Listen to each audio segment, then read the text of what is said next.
What up, it's your girl Raven, the Blazin Eurasian, and I'm representing Brooklyn Bodega TV. I'm here with one of my favorite artists. Now, I say this all the time, but I had confessed it over and over. The man of the hour, or of 5 in the morning, whatever time it is, CANIBUS. This is incredible. This is truly incredible. I want you to say what up to the Bodega listeners and audience members. And, I definitely want to get into your performance tonight. It's like literally 7 hours later, and we're still rocking. How did it feel to be on stage tonight? Well, Raven, I gotta thank you for coming through to the show. We spoke a little bit earlier about, just some of the things that we're gonna be talking about in the interview, and even some of the other things that are off the record. Mm-hmm. We're gonna stay off the record. Right, that's fine. But, I gotta say thank you for coming through to the show and just repping. Mm-hmm. It felt good to see everybody out there in BK. I know they was coming from other boroughs too. Mm-hmm. Driving far to come through just to, just to see the kid put the bars down in Southpaw. You have an album which is dropping technically today. Why don't you tell us about that? Tell us the title of your album and all the good stuff. Tell me what you're excited about with this new LP you got coming out. Well, Melatonin Magik is a continuation of my previous LPs, which had a lot of metaphysical content and overtones, and happened to be some of the more cerebral music, more cerebral than my earlier releases. In 2002, if I'm correct, you went and enlisted in the military, Mm-hmm. correct? And I wanted to know, what made you enlist and then come out and say, I'm going to do music again? Because sometimes people take a break and then they're like, I'm just going to pursue something completely different and forget the music. Was it something that you felt, okay, music is what I got to do? Or you were like, I'm best at this? Or what made you, what's the hunger behind doing all these albums and coming back after the military and anything else you were involved in?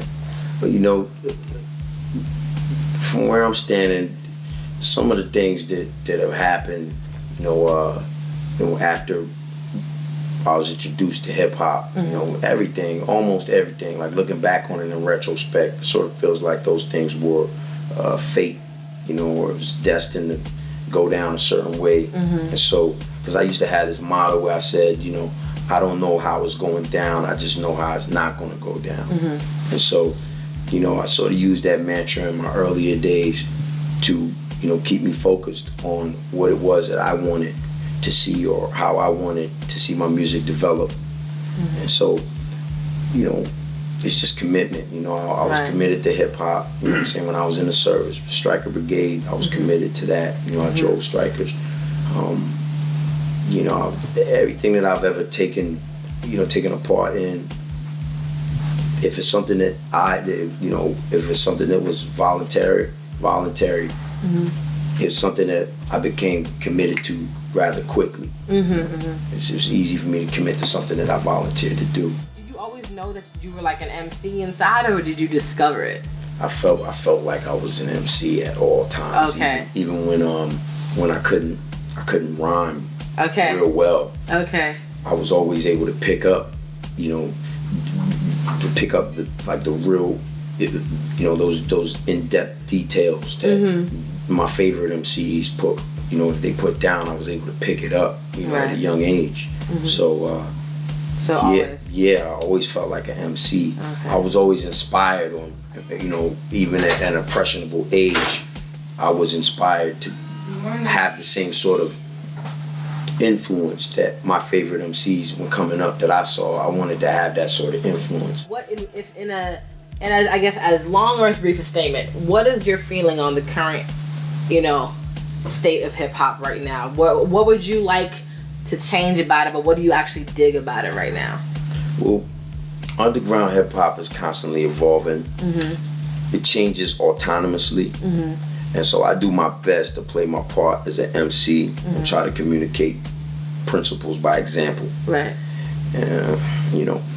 As an observer, I'm still trying to make sense of what's happening in the hearts and minds of hip hop. Right. In this climate of uncertainty, Right. Artists come out, they put everything into their music. Mm-hmm. Then if they don't get on the charts, there's almost like an army of people there to tell you that your offering was pointless. Right. And so, I totally like I I just shun that sort of attitude. Yeah. You know, I tell the MCs, like, and just anybody who's performing, some people who do spoken word, right. I tell them, like, when you get up on there on the stage and you're performing, you're not really performing for the people. It's still practice. Right. You know, because you spit something and it'll go over their head. So, you know, you're practicing, but you're performing for the Most High. And so, you know, when you spit that shit, the Most High knows what you're saying. There's no way that it's going over the Most High's head. What would you say is something that you're kind of not feeling about what's going on right now? I mean, is there an extra reason as to why you keep putting out music? Is it because maybe you're a little unhappy with how it is, or maybe you're happy with how it is, so you're down with it? You know, now, currently, I'm indifferent as to, you know, what state hip hop is in. Okay. Because it's a cumulative effort. Right. And so everybody's responsible for the music that comes out. True. But if there's no regulation to it, then you can't pinpoint, you know, where to boost hip hop's levels and where to turn it down levels. Okay. And so, you know, you have to be, you know, you have to have what's called like agape love, and you have to be open to the different styles and the different, you know, directions that people want to go, and realize that that's self-expression, which is, you know, what hip hop represents, the self-expression.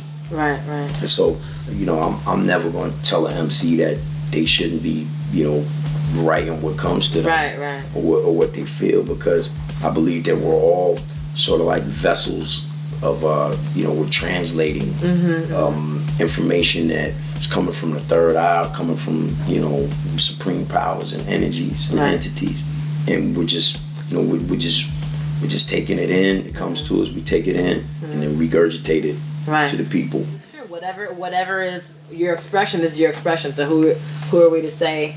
Yeah, you gotta be careful. You gotta be careful, you know, what it is that you say to these, you know, the youngins, or even, you know, the OGs in hip hop. You know, as a double OG, I feel like, you know, I need to, you know, you have to pay attention to what you say and how you say it to others that are part of your support system. Right. You know, like my problem with a lot of the magazines and, you know, some of these I don't know, online websites, or, you know, in the early days when it was just magazines and paperbacks,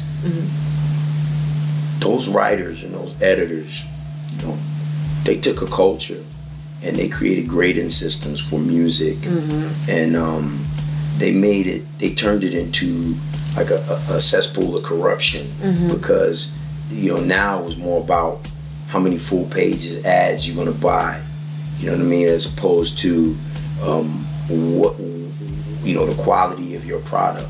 You know, you got people who never been to a studio and put a rhyme down before, or made a beat, sitting there writing about your album and grading it. And I'm definitely not bitter about it. I'm speaking on actual fact. You know, all other, you know, sports, entertainment, and different sorts of outlets, you know, recreational outlets that people have on the globe. Hip hop is the only genre that propagates negativity in its own culture. Yes, you know what I mean? Absolutely. If you making records, you know, you grading albums, or you saying, all right, well, this album is trash. You know, these people need to go back to the drawing board. You do that for 10 artists in your magazine, and, you know, you have 15 artists, and out of the 15 you shit on 10, then you're killing your own culture. So 10 years down the line, your magazine's failing, you know, people losing jobs, you know, it's your fault. You know? True. You know, you could have bigged up your own culture, even if, you know, there were some things that people could have added on, or, you know, some of this, you know, people, maybe there were some things that they could have done better. I mean, who couldn't have done better on an album, or who couldn't have made better product? So I feel like, you know, it's the responsibility of the elders to make sure that they give positive feedback, you know, to the stewards of their own culture. Exactly, help them out. It's almost, in my eyes anyway, it's the only genre, you know, of music or recreational pastime that people, you know, people want to bury their own culture. Well, thank you so much for taking the time out with Brooklyn Bodega. Cannabis, you go Raven. So that's it. We out.